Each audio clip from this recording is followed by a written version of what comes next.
Yung kwento kanina, Coach Hammer, unang part ng ating first quarter, it was the turnovers of the Red Lions that were forced by LPU. But looking at the stats now, nagsimula ang Beda with 6 turnovers of the first quarter of the first few minutes. Ngayon, 8 yung ending nila. But LPU, nagsimula sila 3 lang. It climbed to 10 at the end of the first quarter. So yung depensa pala nitong San Beda Red Lions, kumagat. And that's why they are leading it by 7 right now. And the key stat here, Martin, is the field goal shooting of LPU. Whenever they get to run, dun sila nakakakuha ng puntos. The bulk of their points came from fast break points and turnover points. So, at the end of the day, pag nabobroken play, dun sila nakakuha ng outside shots. With San Beda naman, a little too eager when it comes to their offense. A lot of outside shots, hindi pa kumakagat. But San Beda, again, a full recovery here in the ball game. Meantime, they couldn't make that shot. Enzo Navarro hit 2 triples already earlier. Masyadong malakas yun. Cometa ahead to Inot. Inot is on the move. Oh, flying, gliding, and finishing with the offhand. As I told you, this guy is very athletic. Nagparamdam na si John Ato Barba. Malalakas yung rookies natin ngayon, mga freshmen natin. Malalakas talaga eh. Talagang kumpiyansa maglaro kahit first season nila dito sa college basketball. And take a look at this fast break earlier by San Beda. Cometa, good outlet here to Tony Inot. Yung Westbrook pala na yun. Okay. Yung Westbrook na yun, yung diin lang ng diin. Yun, correct. A defensive start. Xavier Gallego, the birthday boy, with a birthday triple. Yan dapat ang gagawin mo pag birthday mo. Tira ka lang ng hindi ka pakagalitan ni Coach Boyet yan. But a good look. Yeah. Xavier Gallego also a highly touted recruit coming out of Chiang Kai-shek. When he was in high school, standout of the national team. With Coach, I think it's with Coach Nash and Coach Olsen Racela. Right. That batch. This is a great acquisition, by the way, for the Red Lions. Ito na siya ulit. Gallego, kinatawan muna doon. 2+1 opportunity for JV Gallego. And he is feeling it right now, Coach Hammer. Nag-start ng 3-pointer earlier and then pushed it in the next play. A lot of players off the bench now for LPU. Sasamahan nila dito si Abadeza, Enoch Valdez, Yancy Remulla, and Mac Guadagna back on the court now for Coach Gilbert Malabanan. Gallego at the free throw line. Finding some points here in the second frame. Valdez with the board, couldn't complete the 3-point plays. Gallego, Abadeza, he's got a small guy on him. Inararo ni Abadeza yon. Yun lang. Natawagan siya ng offensive foul. Interesting call. And I see Coach Biker Snowball, multi-titled coach in the NCAA, our commissioner, nodding his head because when Abadeza attacked the defender, nung sumalaksak si Abadeza, unang umumang yung triceps at yung siko. Okay lang yung body-body when you're attacking the defender and gumagalaw. But once you swing that elbow and put weight on it and that forearm, back of the arm, yari ka dyan. Offensive foul. Offensive foul. Turnover for LPU that time. Cometa! No good. Everything but the shot for Cometa as Guadagna gets pressured here on the backcourt. And that's going to be a foul on Cometa. A little bit too aggressive that time. Dahil nagmintis yung layup niya. Nanggigil kay Guadagna. 32-20. Back to a double-digit advantage for the Red Lions. Remulla on top, Valdez. And again, ito yung matetest sa LPU this season, their half-court offense. Guadagna driving, floating, no good. Rebound goes to the outside.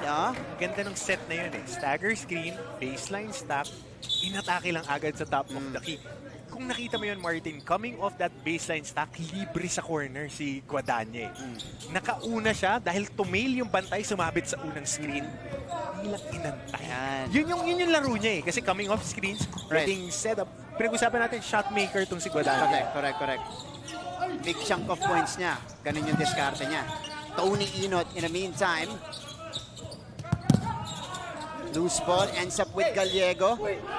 3 seconds on the clock, so Red Lions will have to set a quick play here. Yukin Andrada in the ball game, number 21 for San Beda.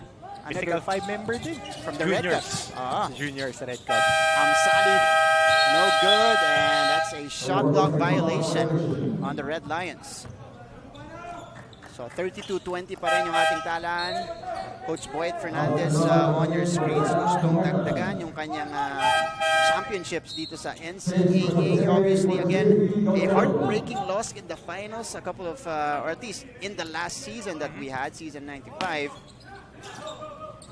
Here's Kunanan. San Beda, pumepress na rin ng konti lang.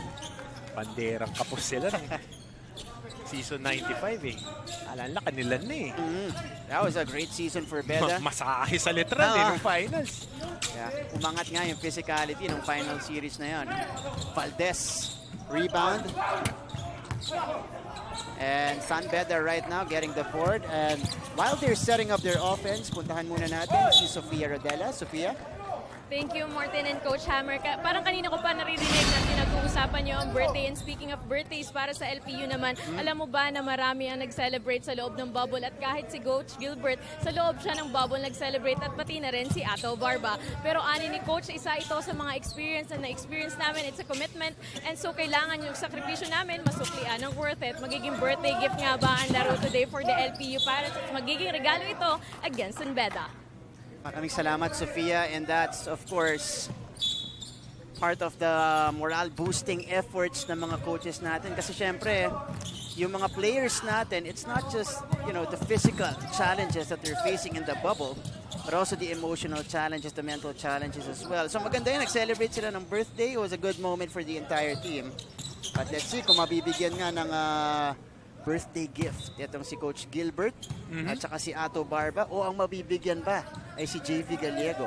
Sa amin nun, wala nang birthday. Wala namang bubble, pero wala nagpa-birthday. Alam mo kailan birthday? Pag nag-champion na. Wala. So papalibasin, sabay-sabay. Ensayo. Sabay-sabay na sa championship na kayo mag-celebrate. But again, that was the key word eh. Commitment. Right. You want to win, it would take not only the whole of yourself, but the whole of the man next to you. Ganun katindi yung commitment just to win a championship. So players need to understand that. Even the coaches know it. That's right, Coach Hammer. Right, speaking of birthdays, batiin natin ang ating first Vice President. As James Quacute knocks down that jumper. And head of Synergy and Regional TV, si Sir Oli Amoroso. Happy birthday, sir. Dami niyang cake, ha? Kita ko social media. 21 forever. 21 forever. 21 forever. Oli. There you go. Happy birthday. It is now a 14-point advantage for San Beda here as Quacute tracks the ball down. James against Matt, finding Penuela on the cut. Penuela, itinabas kay Tony Inot. Inot hit one earlier. This one is too strong. Valdez. Nagmamadali. Enoch Valdez now challenging the D. No good on the shot though. A lot of physicality there. I love how the referees are calling this. I love how they are calling this. They're really letting them play here. Meantime, James Quacute slow to get up here. James is down. Yeah. They will check on James as we go to a timeout here called by Coach Boyd Fernandez. Magbabalik po ang inyong NCAA season 97.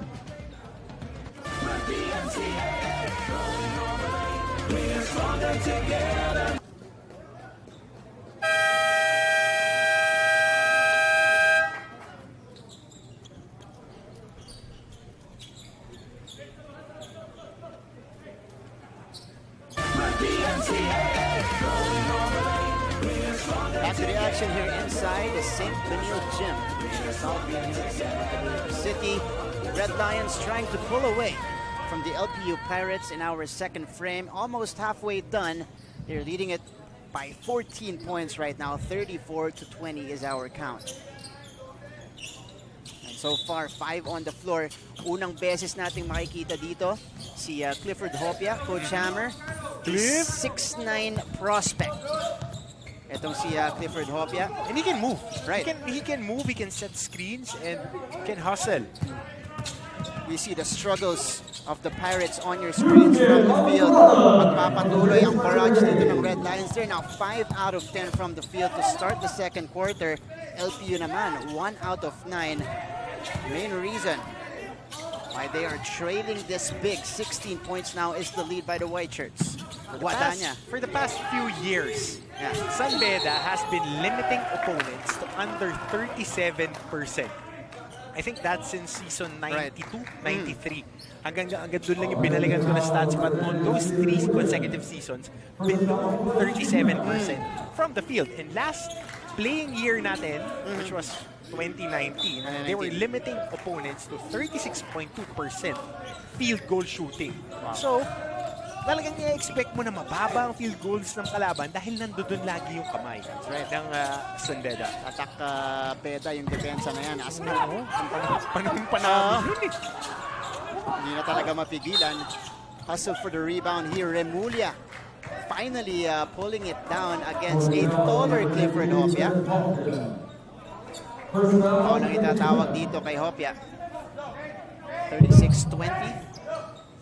Under 5 remaining in our second frame. Ngayon naman, puntahan natin ang team na nangunguna ngayon. Lance Santiago from San Beda side. Go ahead, Lance. Salamat, Martin. Pride is on the line for the San Beda Red Lions this season after they lost to the Letron Knights in 2019. Alam mo, sa kabila ng gigil ng pinapakita nila ngayon ay challenges sa pinagdaan nila sa loob ng bubble noong mga nakaraang buwan. Sinabi ni Winston Inot na isa sa mga challenges nila ay mapalayo sa kanilang mga pamilya. Sinabi niya na wala silang backup system, wala silang support system.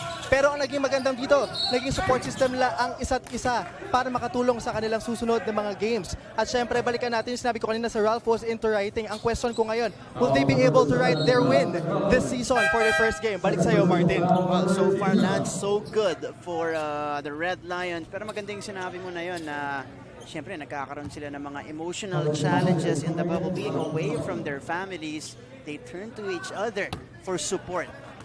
Tsaka doon na nag-strengthen. Tsaka doon nabubuo yung team. Yung chemistry. Oo, yung team. And camaraderie, of course. Sumaloob nyo doon kayo sa weights room. Sumaloob mo, tumakbo kayo doon sa field sa Taytay. Yan, mag-sprints kayo. Tingnan natin kung masama pa yung loob nyo pagkatapos. But that's speaking as a conditioning coach. I worked with most of the guys who played in the NCAA. Really, it's about finding that safe haven when you're training, when you're preparing.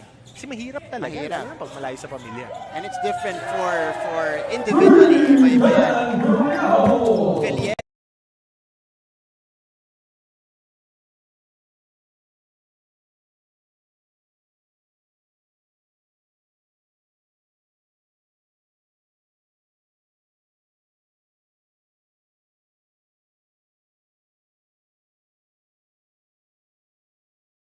In the meantime, pumasok na yung second quarter.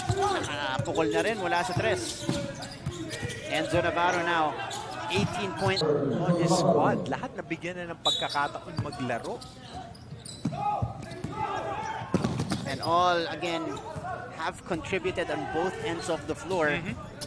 Yung Vallejo, kakapasok lang yan kanina lang, nakapukol agad sa 3. Sunada agad. Correct, oo. Here is the spin, the find underneath. Masyadong matangkad yung Hopia. Remulla, sent back by Clifford. That's the spot of Ken Mark Carino. Right. Cliff Hopia reporting for duty.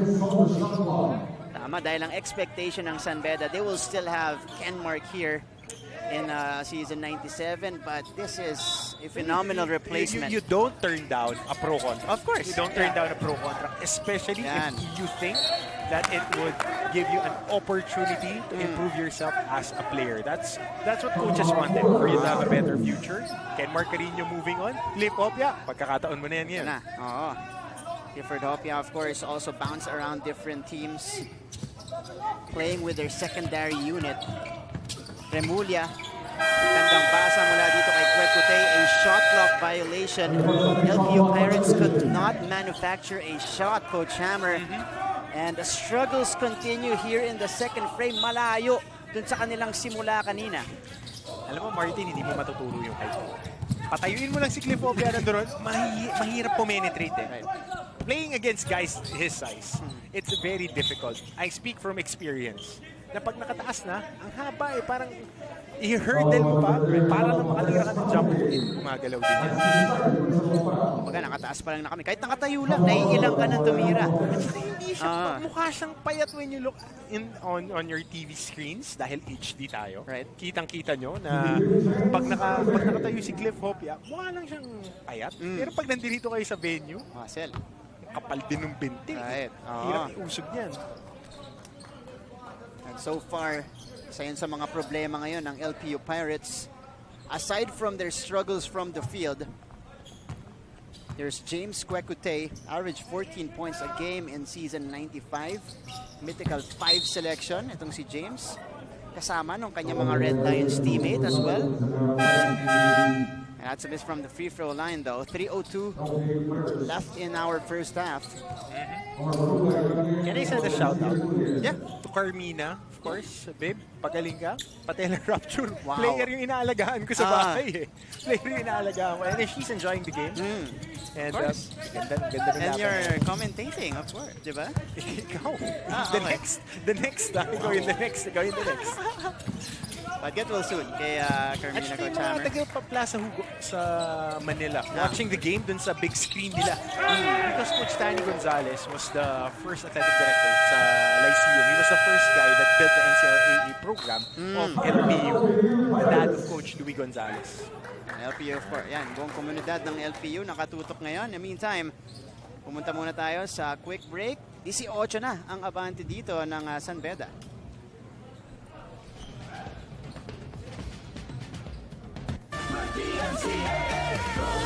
Beda kontra LPU. Napansin natin na meron tayong isang kapuso, celebrity na nandito ngayon. Nanunood. Sino kayang sinusuporta niya? Chris, sinong sinusuportahan mo para sa gabing ito?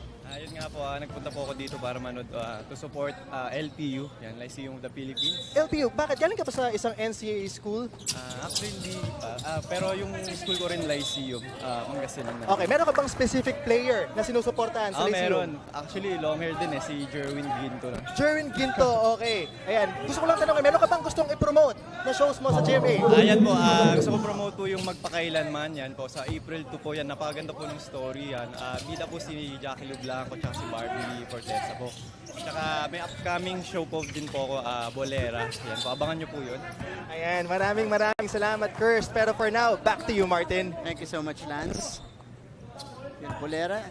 I think, Hailey Padilla yun. Si Chris, jibanger din pala eh. Pangkalatok eh. Yung mga jibanger natin, yung mga kaibigan dyan eh. Natawa ka. Pangkalatok sa Ilocano, sa Pangasinan. Tama. In support of Jerwin Ginto. Oo, long hair eh. Yeah. Fighter. But back to the ball game here. Yan po yung magiging trend natin. We will have, Kapuso Stars visiting our court as well And all we throughout expect the them season. to be here. That's true. Meantime, Speaking of expectations, Martin, LPU, 9% from the field in the second quarter. 1 out of 11. Salamat sa mga stats guys natin dito, si Poy, Kuya Arnel, JR.